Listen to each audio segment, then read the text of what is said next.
folks, my name is Kevin Inouye, and I'm going to be working as the gun wrangler, armorer, fight choreographer, fight coordinator for Misfired with Devon. If you're watching this, it's because I'm having to check some of these guns out to folks before I'm actually able to be on set. So I wanted to make sure that everyone is really clear on what the protocol was on how to use these appropriately as the storytelling tools that they are. If anybody really wants to know more about me and who I am, I can put some stuff down in the description and some links below if you want to do that, because I totally respect and understand that. You should always be willing to question, who is this person? Why are they telling me like they think they know what they're talking about? I have no beef with that. I don't take it personally. By all means, trust but verify. For this show, we're going to be using a variety of firearm props. None of them, so far at least, are real firearms at all. That said, they're also not toys.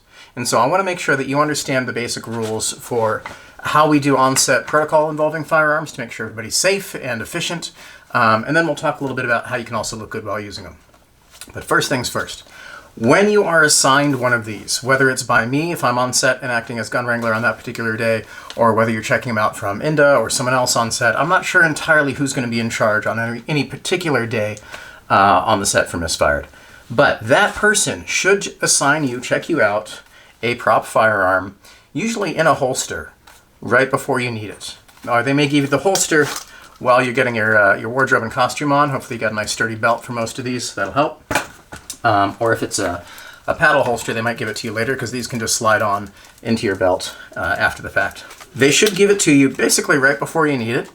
And you can ask them at any given time, is this something that can fire? Do I need to worry about this? Is it dangerous? If we're doing an actual shootout kind of thing, if you're supposed to fire your gun, chances are good I'll be on set and I'll be helping you with that. So I'll talk you through that. This is more for the times when I'm not on set, which means most of the time, these are just something that you either wear as costume or that you're maybe waving around in a chase scene or something like that, but you're not actually firing it. Which means that you shouldn't have to worry about whether or not they can be fired. But let's not test that. Because here's the thing, these are not toys. I've said that before, I'll say it again. Well, you get it before you need it, and as soon as you're done, you hand it back to that same person. Right? I don't want anybody heading out back for a smoke break or a chance to take your mask off and have some snack or something. You don't walk around in public with one of these on your hip. That's just asking for trouble. People have been shot for less. Don't do that. The moment you no longer need this, you turn it back in. The moment you need it again, you go back and you check it out again. We should always have these under control. You don't just leave it like on the hood of your car while you grab something out of your car, and then maybe you forget it, and then we've got something that looks like a gun just lying around in public. All sorts of bad things can happen. So we make sure that these are always in control, and they're only on you as an actor when they need to be on you as an actor. That's been lesson number one. You should never be standing around bored with one of these in your hand. So we have a clear chain of custody. The next thing is, you do not do anything with them that you don't need to do with them.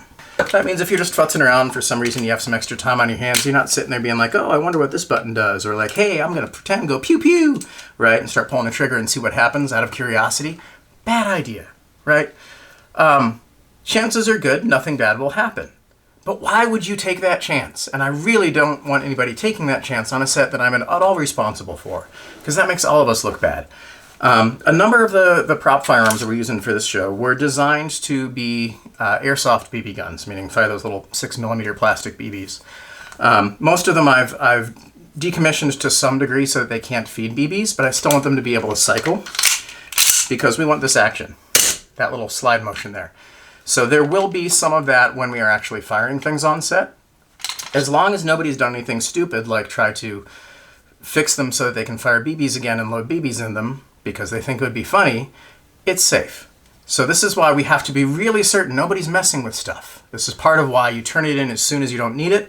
You get it only when you need it. And there's never any time when we don't know who's in charge of these or where they are and where anybody can mess with your props. Bad idea. You always have the right to ask, though, how is this keeping me safe? Are you sure that this thing you just handed me isn't going to hurt somebody before I pull the trigger? You always have a right to ask that question and to get a demonstration or an answer.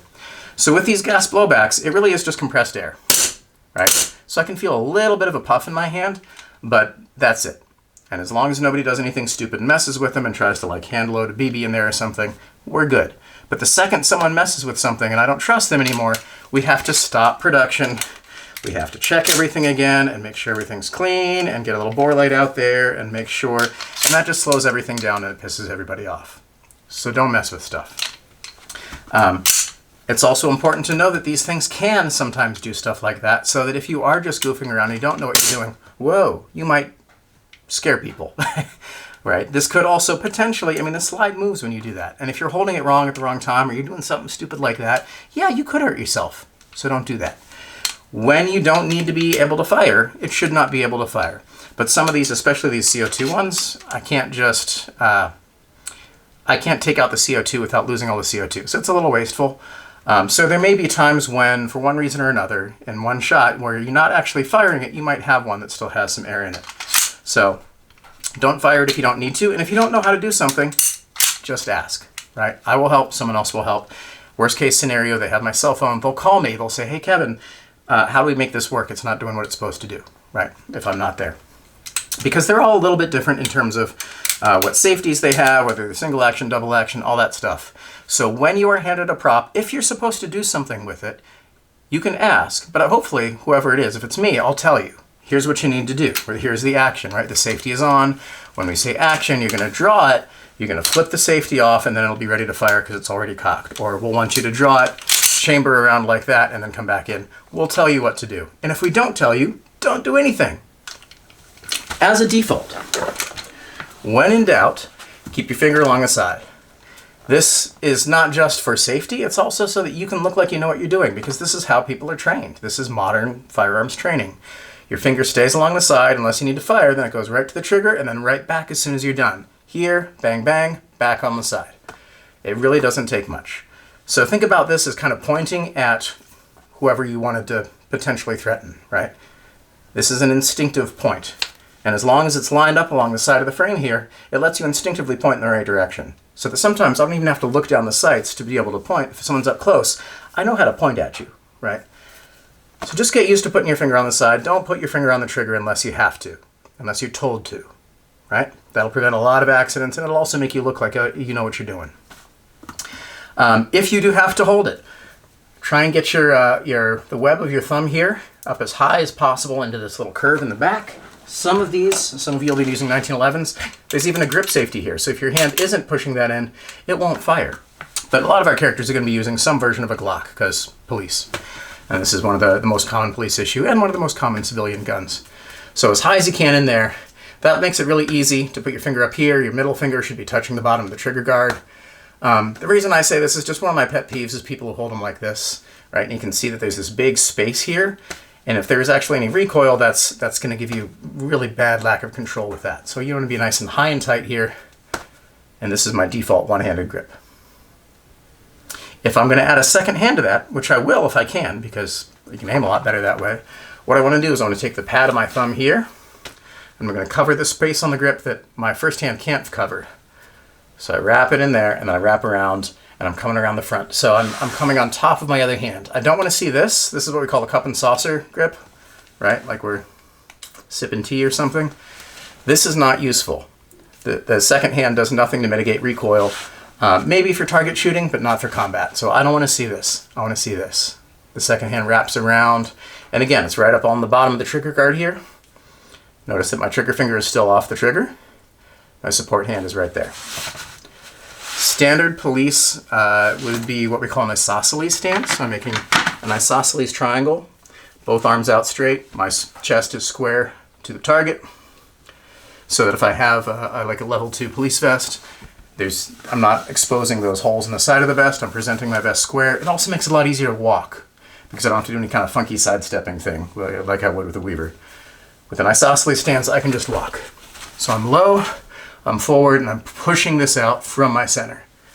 From the side, here.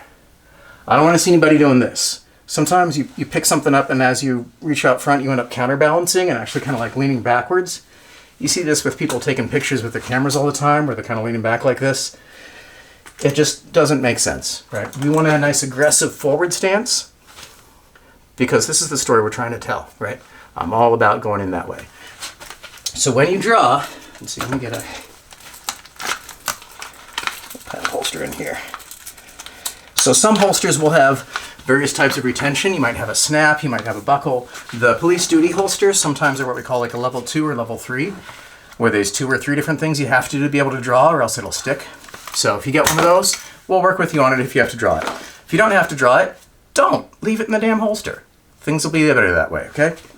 So, when you're going to draw, I'm going to put my hand right into that position to begin with, where my the web of my thumb is right up at the top of the grip.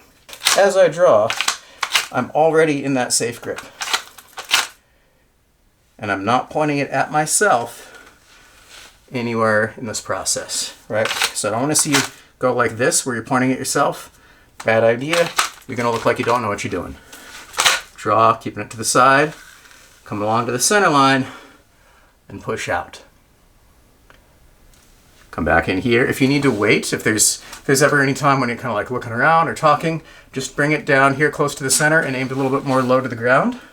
So I'm not pointing at anyone, I'm pointing down to the ground in front of me. This is where we can have our conversations, right? Where we can go in and you can cuff somebody, whatever. You might pull it back here where it's harder for them to grab, right? Keeping my gun side back so they can't grab my gun. And when I'm drawing, usually that side's in the back also, so that I have this hand free if I need to, right?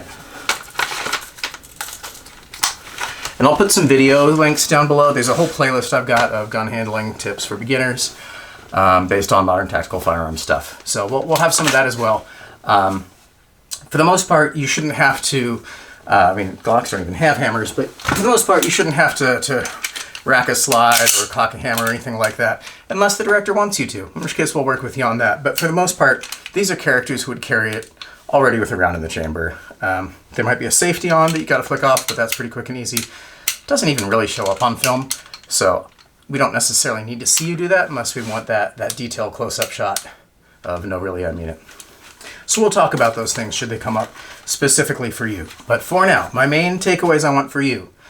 Number 1, they're not toys. Don't mess with them if you don't need to. Number 2, know who you get it from, and as soon as you're done, give it back to them. You need to go to the bathroom, give it back to them. Go to the bathroom, get it back when you're done. Right? It might feel like, oh, I don't want to bother them, but that'll be better than accidentally leaving it in a public restroom or walking out to your car with it and getting in trouble, right? So when you don't need it, you give it back to the person in control. When you don't need to do something with it, you don't do anything with it. You leave it in the holster, you don't mess with it, right? You don't joke around with these, you don't pretend pointing them at someone because you think it's funny and start pulling the trigger. It's not funny. And if I'm on set when that happens, I will take it away from you. I'll give you a solid rubber one and you'll never touch anything else again. So don't go there. And then in terms of looking like you know what you're doing, I want that nice high and tight grip there by the curve of the grip. Fingers off the trigger unless I tell you to put them there, right? Or if the director does. And if you have a second hand, I want it around the front, not underneath, on the front. That's probably about as much as I can cram into your brains for right now. I understand some of you might want pictures for social media of doing the Charlie's Angels poses and all that stuff. That's fine. We'll find a time to do that. But don't do it without asking. Don't just start pulling out the things out of your holsters as soon as they say cut. You're like, hey, take my phone, can I get a picture? That's not what that time is for. You do that on your own time. And one of these days, I'm sure we'll be able to find a time when I can say, hey, if you want that picture, sure, I'll check it out to you. I'll take the picture for you. That's fine. But don't just go waving things around without checking, right? These aren't toys. We are doing a job. We want to be professionals. We can have fun with our jobs, but we got to be professional and safe in order to do that. All right. Thank you so much. I look forward to meeting you all, and I hope we have fun on this project. Thanks.